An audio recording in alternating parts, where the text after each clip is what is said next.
ETV news కు స్వాగతం. ముఖ్యాంశాలు. 5 ఏళ్లలో 160 ఆలయాలపై దాడులు జరిగాయన్న చంద్రబాబు. తిరుమల పవిత్రతను దెబ్బతీశారని పవన్ ఆవేదన. వైకాపాకు టీటీడీ ఆదాయ వనరుగా మారిందని ఆరోపణ. విధ్వంసమైన రాష్ట్రాన్ని పునర్నిర్మిస్తామన్న చంద్రబాబు. అమరావతి, పోలవరం పూర్తి చేస్తామని హామీ. ప్రధాని సహకారంతో ముందుకు సాగుతామని వెల్లడి. పోలింగ్ వేళ తీవ్ర హింసకు వైకాపా సిద్ధమైందనే అనుమానాలు. జగన్ పార్టీ అనుకూల పోలీసుల కుటీల వ్యూహాలు. డీజీపీ దృష్టి పెట్టాలన్న ప్రతిపక్షాలు. నడివేసవిలో హైదరాబాద్ లో రికార్డు స్థాయి వర్షం. పలు జిల్లాల్లో ఉరుములు మెరుపులతో జోరువాన. సత్వర సహాయ చర్యలకు రేవంత్ ఆదేశం. రైతు బంధు నిధుల విడుదలపై మాటల యుద్ధం. కావాలనే అడ్డుకున్నారన్న రేవంత్ రెడ్డి. ముఖ్యమంత్రి ఈసీకి ఫిర్యాదు చేయించారన్న కేసీఆర్.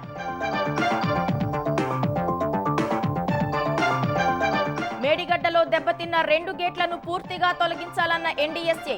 వర్షాకాలంలోగా పూర్తి చేయాలని సర్కారుకు సూచన.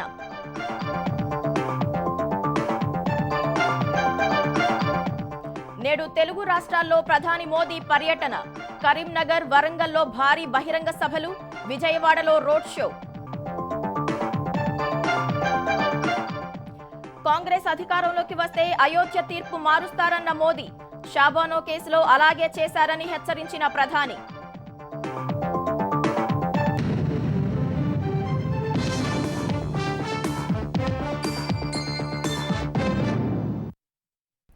ఆధ్యాత్మిక కేంద్రాన్ని రిసార్టుగా మార్చడంతో దెబ్బతిన్న తిరుమల పవిత్రతను పునరుద్ధరిస్తామని చంద్రబాబు, పవన్ కళ్యాణ్ స్పష్టం చేశారు. తిరుపతిలో జరిగిన వారాహి విజయభేరి సభలో పాల్గొన్న నేతలు, వైకాపా నేతలు వైవి సుబ్బారెడ్డి, భూమన కరుణాకర్ రెడ్డి అవినీతి అక్రమాలకు అడ్డేలేదని మండిపడ్డారు. లీలామహల్ కూడలి నుంచి రోడ్ షో ప్రారంభమవలసి ఉండగా అభిమానులు, ప్రజలు భారీగా పోటెత్తడంతో మంగళం సమీపంలోని ఆశా కన్వెన్షన్ సెంటర్ నుంచి ర్యాలీ సాగింది. అనంతరం 4 కాళ్ల మండపం వద్ద జరిగిన బహిరంగ సభలో ప్రసంగించిన చంద్రబాబు, తెలుగుదేశం హయాంలో తిరుపతి అన్ని రంగాల్లో అభివృద్ధి చెందిందన్నారు. తిరుపతిలో 5 ఏళ్లుగా దొంగలు పడ్డారని, వైకాపా పాలనలో 160కి పైగా ఆలయాలపై దాడులు జరిగాయని మండిపడ్డారు. తిరుమల పవిత్రతను దెబ్బతీసిన వారికి ఎందుకు ఓటేయాలని పవన్ కళ్యాణ్ ప్రశ్నించారు. కాంట్రాక్టు పనుల్లో 12% కమిషన్ తీసుకుంటూ టీటీడీను ఆదాయ వనరుగా మార్చుకున్నారని వైవి సుబ్బారెడ్డి, భూమన కరుణాకర్ రెడ్డిపై పవన్ ధ్వజమెత్తారు. 23 క్లేమోర్ మైన్స్ నా మీద బ్లాస్ట్ చేస్తే సాక్షాత్ వెంకటేశ్వర స్వామి నాకు పునర్జన్మనిచ్చాడు. గరుడ ఫ్లైఓవర్ ఎవరు ప్రారంభించారు? పక్కన వచ్చే రోడ్డు చంద్రగిరి బైపాస్ ఎవరు చేశారు? తెలుగు గంగ నీళ్లు తీసుకొచ్చింది ఎవరు? ఐఐటి వచ్చింది ఎవరి వల్ల? తిరుపతిని ఒక చదువుల కేంద్రంగా తయారు చేయాలని దేశంలో ఉండే అన్ని ఇన్స్టిట్యూషన్ తీసుకొచ్చాం. వైసీపీ పాలనలో 160 పైన దేవాలయాల పైన దాడులు జరిగాయి, అర్చకుల పైన దాడులు జరిగాయి. ఈ రోజు కొత్త చట్టాన్ని తీసుకొచ్చాడు, మీ ఆస్తుల మీద కన్నేశాడు. కరుణాకర్ రెడ్డికి కానీ వారి అబ్బాయికి కానీ ఓటేస్తే కొడుకు 10%, ప్రతి దాంట్లో ఇల్లు కట్టాలంటే 10%, తండ్రికి 30%, 10-30 రేషియోలో పంచుకుంటా ఉన్నారు. ఎంతకాలం మీరు భయపడుతున్నారా? కరుణాకర్ రెడ్డి గారికి మీరు వారి కొడుకు భయపడుతున్నారా? వారి కొడుకు భయపడుతున్నారా? ఇంతలో తిరుపతి దమ్ము, ఇంత తిరుపతి ఇచ్చారా? వైసీపీని మట్టిలో తొక్కేద్దాం. 7 కొండలని పైన పెట్టుకుని రౌడీలకు భయపడతామా? ఆకు రౌడీలకి భయపడతామా మనం? కరుణాకర్ రెడ్డి గారు గాని వారి అబ్బాయి గాని ఇచ్చే డబ్బులు మీరు తీసుకుంటే అవి తిరిగి స్వామివారికి హుండీలో వేసేయండి. ఎందుకంటే అది స్వామివారి సొమ్మది, మంచిది కాదు మనకి. ఆంధ్రప్రదేశ్లో కూటమి అధికారంలోకి వచ్చిన 2 నెలల్లోనే రాష్ట్ర సమగ్ర అభివృద్ధికి కార్యాచరణ ప్రకటిస్తామని తెలుగుదేశం అధినేత చంద్రబాబు వెల్లడించారు. ప్రజలు ఎదుర్కొంటున్న ప్రతి సమస్యకు పరిష్కారం చూపుతామని భరోసా ఇచ్చారు. అమరావతి, పోలవరం ప్రాజెక్టులను సత్వరం పూర్తి చేస్తామని చంద్రబాబు హామీ ఇచ్చారు. వైకాపా 5 ఏళ్ల పాలనలో ఆంధ్రప్రదేశ్ 30 ఏళ్లు వెనక్కిపోయిందన్న ఆయన, జగన్ గ్యాంగ్ అరాచకాలతో వనరులు, వ్యవస్థలన్నీ విధ్వంసమయ్యాయని ఆవేదన వ్యక్తం చేశారు. పరిశ్రమలు, పెట్టుబడులను ఆకర్షించి యువతకు ఉపాధి కల్పిస్తామని చంద్రబాబు తెలిపారు. జగన్ ఏపీకి పట్టిన వైరస్ అని, ఓటు అనే ఆయుధంతో వైరస్ ను తరిమి కొట్టాలని పిలుపునిచ్చారు. ఖజానాను లూటీ చేసిన వారి ఆస్తులను జప్తు చేస్తామంటున్న తెలుగుదేశం అధినేత చంద్రబాబుతో ఈటీవీ ప్రత్యేక ఇంటర్వ్యూ. ముఖ్యమంత్రిగా ఉమ్మడి ఆంధ్రప్రదేశ్లో ఆ తర్వాత విభజిత ఆంధ్రప్రదేశ్ను అగ్రపదంలో నిలిపినటువంటి చంద్రబాబు ప్రస్తుతం ప్రతిపక్ష నేతగా ఎన్డీఏ కూటమిని ఈ సార్వత్రిక ఎన్నికల్లో విజయపదంలో నిలపడానికి కృషి చేస్తున్నారు. బిజీ షెడ్యూల్ ఉన్నప్పటికీ ఈటీవీకి ఆయన కొద్ది సమయం కేటాయించారు. నమస్కారం అండి. సార్, మీరు ఎన్నికల ప్రచారంలో ఏ అంశాలని ప్రధానంగా ప్రజల్లోకి తీసుకెళ్తున్నారు? ఈరోజు మనం చూస్తే ఆంధ్రప్రదేశ్ రాష్ట్రం ఎప్పుడూ లేనంత సంక్షోభంలో ఉంది. నేను రాజకీయాల్లో 45 సంవత్సరాలుగా అంటే 78లో ఫస్ట్ టైం ఎమ్మెల్యే అయ్యాను. అనేక ముఖ్యమంత్రులు చూశాను. ఎప్పుడు కూడా ఆంధ్రప్రదేశ్ చరిత్రలో ఇలాంటి ఒక దౌర్భాగ్యకరమైన పరిస్థితి, ఏ ఒక్క వ్యక్తి కూడా స్ట్రెస్ ఫ్రీ లైఫ్ లేదు, ఏ వ్యవస్థ కూడా మనుగడ సాధించే పరిస్థితి లేదు. అంటే గడిచిన 5 ఏళ్లలో అన్ని రంగాల్లో కూడా విధ్వంసం కొనసాగింది. దాన్ని పునరుద్ధరించడానికి మీరేం చేయబోతున్నారు? ఒక విధంగా చెప్పాలంటే డిఫికల్ట్ టాస్క్. ఈ రాష్ట్రాన్ని మళ్ళీ ట్రాక్లో పెట్టాలి అంటే దీన్ని ఈ సంక్షోభాన్ని ఎదుర్కోవాలి. ఇప్పుడుండే పరిస్థితులకు అనుగుణంగా సొల్యూషన్స్ ఎతికి స్టెప్ బై స్టెప్ రాష్ట్రంని రీబిల్డ్ చేయాలి. గడిచిన 5 ఏళ్లలో ఆంధ్రప్రదేశ్కు కొత్త పరిశ్రమలు ఏవీ రాలేదు, అలాగే ఉన్న పరిశ్రమలు కూడా పారిపోయినటువంటి పరిస్థితి. ఒకవేళ కూటమింటూ అధికారంలోకి వస్తే ఆ పరిశ్రమలు రాబట్టడానికి లేకపోతే ఉపాధి కల్పించడానికి మీ దగ్గర ఉన్నటువంటి ప్రణాళికలు ఏమిటి? నరేంద్ర మోడీ గారు 3వసారి ప్రధానమంత్రి కావడం ఖాయం. ఎప్పుడైతే కేంద్ర సహకారం కూడా ఉంటే పెట్టుబడులు అనేటివి ఇంకా సునాయాసంగా వచ్చే అవకాశం ఉంటుంది. ఈరోజు ఏదైతే వీళ్ళు విధ్వంసం చేశారో అమరావతి, పోలవరం పరిశ్రమలు, ఈ 3 రావడానికి అనుకూలమైన వాతావరణాన్ని ఎస్టాబ్లిష్ చేస్తామని పదే పదే ప్రధానమంత్రి, హోమ్ మినిస్టర్ కూడా అష్యూరెన్స్ ఇచ్చారు. కేంద్రం రాష్ట్రం 2 కానీ సింకరణ చేసుకొని పనిచేస్తే మెరుగైన ఫలితాలు వస్తాయని దాంట్లో అనుమానం లేదు. అంటే సామాజిక పెన్షన్ల విషయంలో చాలా వివాదాస్పదం చేసింది రాష్ట్ర ప్రభుత్వం, అసలు వైసీపీ ప్రభుత్వం. అసలు ఈ విషయంలో మీరిచ్చే ధైర్యం ఏంటి వారికి? ఒక సామాజికంగా ఇచ్చే పెన్షన్ ఇది పెట్టింది ఎన్టీఆర్. నేను 200,000 రూపాయలు చేశాను. పదే అబద్ధాలు చెప్పే వ్యక్తి 3,000 చేశానంటాడు. ఇప్పుడు నేను 4,000 రూపాయలు ఇస్తాను. పింఛన్ ఏప్రిల్ నుంచి ఇస్తాను, ఇంటి దగ్గరనే ఇస్తాను. ఇప్పుడు ఏమంటున్నాడు, నేను వాలంటీర్స్ ద్వారా ఇంటి దగ్గర ఇచ్చానంటాడు. ఇప్పుడు ఎన్నికల కమిషన్ దూరంగా పెట్టారు. 150,000 మంది సచివాలయం సిబ్బంది ఉన్నారు కదా, ఒక వ్యక్తి 40 మందికి ఇవ్వాలి. ఎన్నేళ్ళు పడుతుందంటే ఆ ఊరిలో ఉండే సచివాలయంలో కూర్చున్న వాడికి 2 నెలలు పెన్షన్ ఇవ్వలేరా? దీన్ని శవరాజకీయాలు చేయాలి. అందుకే ఏం చేశాడు, వాళ్ళందరినీ సెక్రటరీకి పిలిచడం, ఆ ముసలి వాళ్ళు రావడం, నీళ్లు కూడా లేకుండా పోవడం, వడదెబ్బ తగలడం, 33 మంది చనిపోయారు. అక్కడి నుంచి చనిపోయిన తర్వాత శివరాజకీయాలు చేస్తున్నాడు. సిఎస్ నుంచి దిగువ స్థాయి వరకు ఇలాగే కొంతమంది అధికారులు అక్రమంగా అధికార పార్టీకి అంటకవుతున్నటువంటి పరిస్థితి. వారికి ఇచ్చే సందేశం ఏంటి మీరు ఈ ఎన్నికలు? చాలా స్పష్టంగా చెప్తున్నా, మీ ప్రవర్తన మార్చుకోవాలి. అధికారం ఎవరికి సొంతం కాదు, ప్రజాస్వామ్యం అనేది శాశ్వతం. ఎవరిని నమ్ముకొని మీరు ఈ తప్పులు చేస్తున్నారో ధీమాగా అతను వచ్చి మిమ్మల్ని కాపాడలేడు. ఇంత మునుపు కూడా చాలామంది ఆఫీసర్స్ని జైలుకు తీసుకుపోయిన వ్యక్తి అతను. అంటే గడిచిన 5 ఏళ్లుగా వైసీపీ ప్రభుత్వంలో చాలా దుబారా జరిగింది. వివిధ శాఖల్లో అవినీతి అక్రమాలు చాలా బయటపడ్డాయి, వెలుగు చూసాయి. వీటన్నిటిపైన ఒకవేళ మీరు అధికారంలోకి వస్తే ఏం చేయబోతారు? చాలా స్పష్టంగా చెప్తున్నాం, ప్రజాధనాన్ని లూటీ చేసే అధికారం ఎవరికీ లేదు.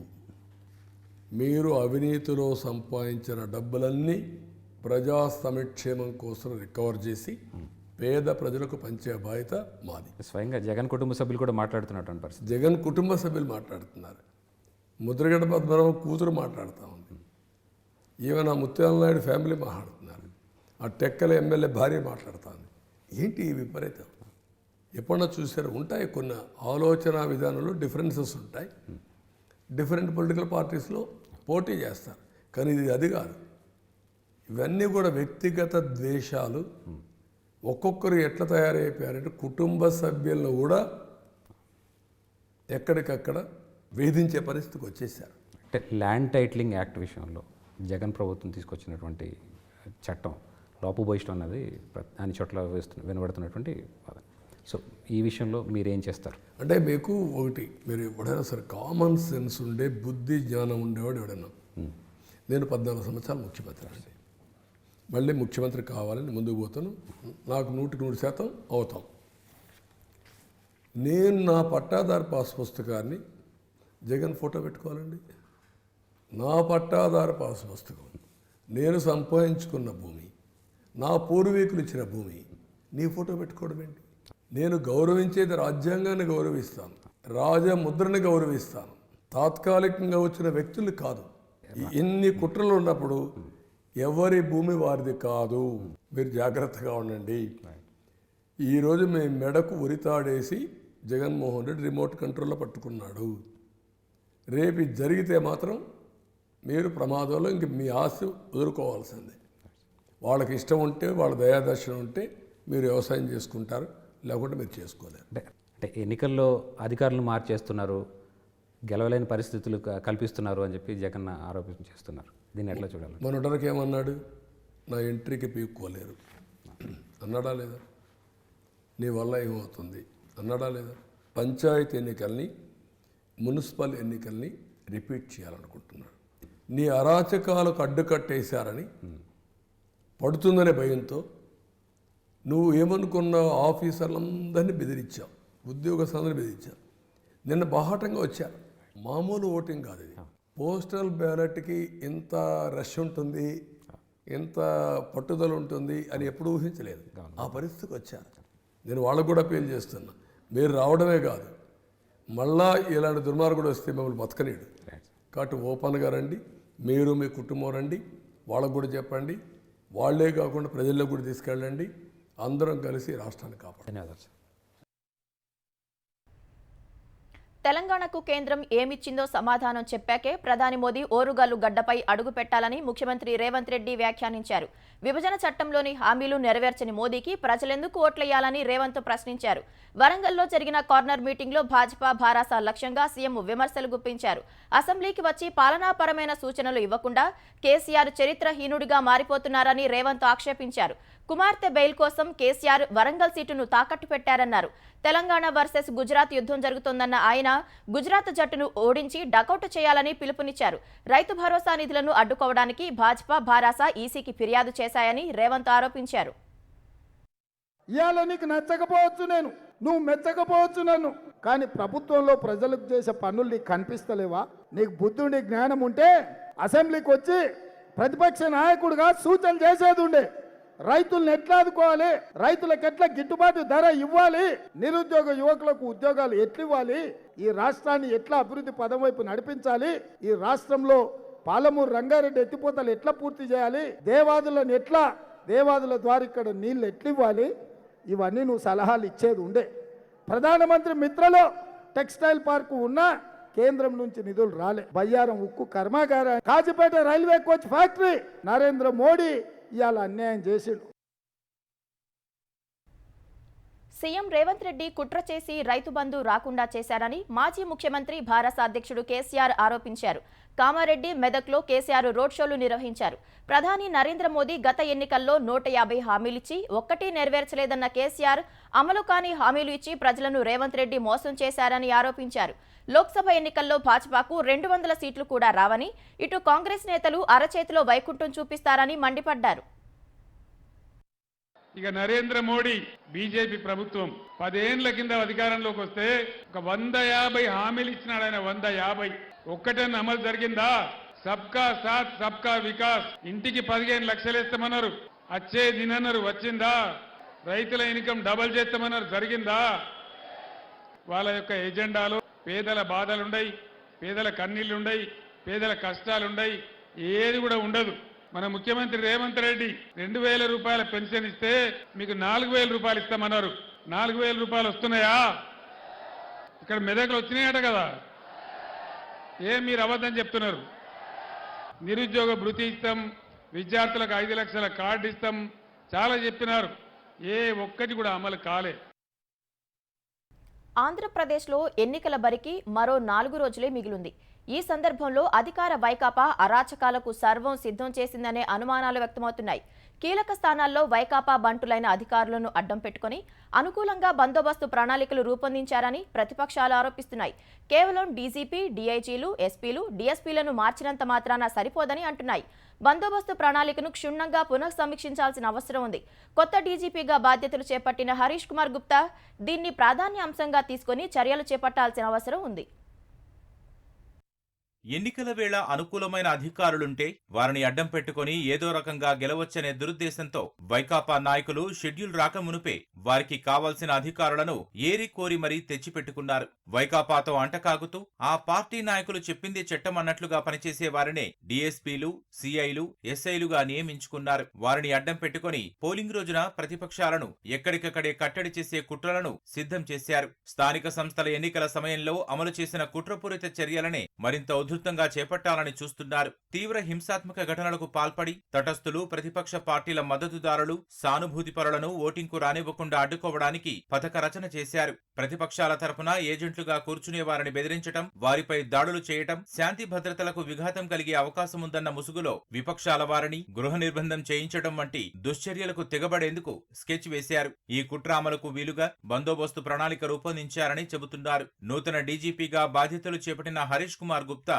తక్షణం ఆ కుటిల వ్యూహాల్ని నిర్వీర్యం చేయాలి. వాటిలో భాగస్వాములైన ఎస్పీలు, డీఎస్పీలు, ఇన్స్పెక్టర్లు, ఎస్ఐలను అక్కడి నుంచి తప్పించాలి. వారిని ఎన్నికల విధులకు దూరంగా పెట్టాలి. అధికార వైకాపా బంటుల్లా పనిచేస్తున్న అధికారులు కొన్ని రోజులుగా ప్రతిపక్ష పార్టీల శ్రేణులను పెద్ద ఎత్తున బైండోవర్ చేస్తున్నారు. వారిపై అక్రమ కేసులు బనాయిస్తున్నారు. కొందరిపై పక్షపాతంగా రౌడీషీట్లు తెరుస్తున్నారు. ఏకంగా హత్యాయత్నం వంటి సెక్షన్ల కింద ఇరికిస్తున్నారు. పాత కేసులను తిరగదోడుతూ బెదిరిస్తున్నారు. ఎన్నికల ప్రచారం చేసుకోవడానికి అనుమతులివ్వకుండా ఆంక్షలు విధిస్తున్నారు. ప్రతిపక్ష పార్టీల శ్రేణులపై వైకాపా నాయకులు దాడులు, దాష్టీకాలు, దమనకాండకు పాల్పడుతుంటే వాటిల్లో ఏ ఒక్క ఘటనలోనూ చర్యలు తీసుకోవట్లేదు. నిందితుల్ని అరెస్టు చేయట్లేదు. పైగా బాధితులపైనే కేసులు నమోదు చేస్తున్నారు. ప్రతిపక్ష పార్టీలో క్రియాశీలకంగా ఉంటున్న వారిని అన్ని రకాలుగా కట్టడి చేస్తున్నారు. తాజాగా ఎన్నికల సంఘం ద్వారా బదిలీ వేటుకు గురైన అనంతపురం డీఎస్పీ వీరరాఘవరెడ్డి, మహబూబ్ బాషాలే దీనికి ఓ ఉదాహరణ.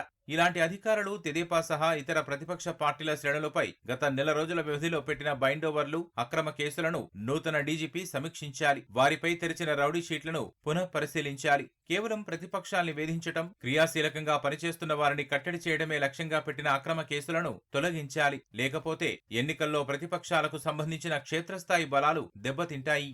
వైకాపా ప్రస్తుతం తీవ్ర గడ్డు పరిస్థితులు ఎదుర్కొంటోంది. రోజురోజుకు ఆ పార్టీ విజయావకాశాలు సన్నగిల్లుతుండటం, గెలిచే దారులన్నీ మూసుకుపోతుండటంతో హింస, దాడులు, దౌర్జన్యాన్ని నమ్ముకొని పైచేయి సాధించాలని భావిస్తోంది. ఈ నేపథ్యంలో ఆయా నియోజకవర్గాలన్నింటిలో పూర్తిగా కేంద్ర భద్రతా బలగాల ఆధీనంలో ఎన్నికల నిర్వహణ జరిగేలా చూడాలని విపక్షాలు కోరుతున్నాయి. వైకాపాతో అంటకాగుతున్నారనే ఫిర్యాదులున్న పోలీసు అధికారులను అక్కడి నుంచి తప్పించి వారి స్థానంలో తటస్థంగా, నిష్పక్షపాతంగా ఉండే వారిని నియమించాలని విజ్ఞప్తి చేస్తున్నారు. ఆ నియోజకవర్గాల పరిధిలోని పోలింగ్ కేంద్రాలన్నింటిలోనూ వెబ్కాస్టింగ్ చేపట్టాలని, అవాంఛనీయ ఘటనలు జరగకుండా ముందే కట్టుదిట్టమైన భద్రత, నిఘా ఏర్పాట్లు చేయాలని డిమాండ్ చేస్తున్నారు. ఏదైనా ఘటన జరిగినా నిమిషాల వ్యవధిలో అక్కడికి చేరుకోగలిగేలా సమీపంలో రిజర్వ్ బలగాల్ని ఉంచాలని విపక్ష నేతలు కోరుతున్నారు. మేడిగడ్డ ఆనకట్ట కుంగుబాటు సహా అన్నారం, సుందిళ్ల ఆనకట్టలకు వర్షాకాలంలోగా ఏం చర్యలు తీసుకోవాలో జాతీయ dam safety authority committee NDSA Telangana ప్రభుత్వానికి తెలిపింది. పరిశీలన ఆధారంగా చేపట్టాల్సిన మరమ్మతులపై నీటిపారుదల శాఖకు చంద్రశేఖర్ అయ్యర్ నేతృత్వంలోని ఎన్డీఎస్ఏ మధ్యంతర నివేదిక ఇచ్చింది. సీసీ బ్లాకులు తీసేసి మళ్లీ కొత్తగా అమర్చాలని పేర్కొంది. ఆప్రాన్కు మరమ్మతులు, గ్రౌంటింగ్ సహా పునరుద్ధరణ పనులను వర్షాకాలంలోగా చేపట్టాలని తెలిపింది. నీటిని దిగువకు వదిలి మరమ్మతులు చేయాల్సి ఉన్నా అలా చేయకుండా జలాశయాన్ని వినియోగించినట్లు తెలిపింది. 7వ బ్లాకుకు మరమ్మతులు చేపట్టినా తాత్కాలికమేనని వివరించింది. బ్యారేజ్ గేట్లపై నీటి ఒత్తిడి పడకుండా వర్షాకాలం కంటే ముందే 7వ బ్లాక్లోని అన్ని గేట్లను పూర్తిగా తెరవాలని, అంతకుముందే గేట్లన్నింటినీ పూర్తిగా తనిఖీ చేయాలని సూచించింది. పియర్స్ రాఫ్ట్ ఫ్లోర్కు వచ్చిన పగుళ్లు మరింత పెరగకుండా 16 నుంచి 22వ పియర్స్కు రక్షణ చర్యలు చేపట్టాలని వివరించింది. ఆంధ్రప్రదేశ్లో ఈదురుగాలులతో కూడిన వర్షానికి ఉమ్మడి కృష్ణా జిల్లా రైతులు తీవ్రంగా నష్టపోయారు. మైలవరం, నూజివీడు, ఆగిరిపల్లి ప్రాంతాల్లో మామిడి రాలింది. మోపిదేవి, అవనిగడ్డ, చల్లపల్లి మండలాల్లోని వందలాది ఎకరాల్లో పసుపు, మొక్కజొన్న ఆరబెట్టిన రైతులు ఆందోళన వ్యక్తం చేస్తున్నారు. తూర్పు విదర్భ నుంచి దక్షిణ తమిళనాడు వరకు ద్రోణి ఆవరించి ఉన్న కారణంగా మరో 2 రోజుల పాటు ఏపీలో అక్కడక్కడ మోస్తరు నుంచి భారీ వర్షాలు కురిసే అవకాశం ఉందని విపత్తుల సంస్థ వెల్లడించింది. రాగల 24 గంటల్లో శ్రీకాకుళం, అల్లూరి సీతారామరాజు, నెల్లూరు, పల్నాడు, బాపట్ల, అన్నమయ్య, చిత్తూరు, తిరుపతి జిల్లాల్లో అక్కడక్కడ భారీ వర్షాలు కురిసే అవకాశం ఉందని తెలిపింది. భానుడి భగభగలతో అల్లాడిన ప్రజలకు ఉపశమనం లభించింది. హైదరాబాద్లో రికార్డు స్థాయి సహా తెలంగాణలోని జిల్లాల్లో భారీ వర్షాలు కురిసి వాతావరణం చల్లబడింది. జీహెచ్ఎంసీ పరిధిలోని పటాన్చెరు, కుకట్పల్లి, శేర్లింగంపల్లి, గచ్చిబౌలిలో వడగండ్లు పడ్డాయి. బహదూర్పురా చౌరస్తాలో విద్యుత్ స్తంభాన్ని తాకి ఒకరు చనిపోయారు. వర్ధన్నపేటలో చెట్టు కూలి ఒకరు చనిపోయారు. సిద్దిపేట, మెదక్, సంగారెడ్డి జిల్లాల్లో మామిడి నేలరాలింది.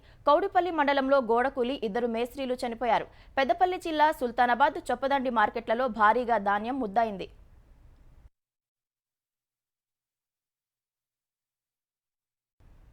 నడివేసవిలో హైదరాబాద్లో కురిసిన రికార్డు స్థాయి వర్షానికి లోతట్టు ప్రాంతాలు జలమయమవటం, ట్రాఫిక్ సమస్యలు, విద్యుత్ అంతరాయాలపై ముఖ్యమంత్రి రేవంత్ రెడ్డి సమీక్షించారు. వరంగల్ పర్యటనలో ఉన్న ముఖ్యమంత్రి Revanth Reddy GHMC commissioner Ronald rose, city police commissioner Srinivas Reddy సహా ఉన్నతాధికారులతో టెలికాన్ఫరెన్స్ ద్వారా సమీక్షించారు.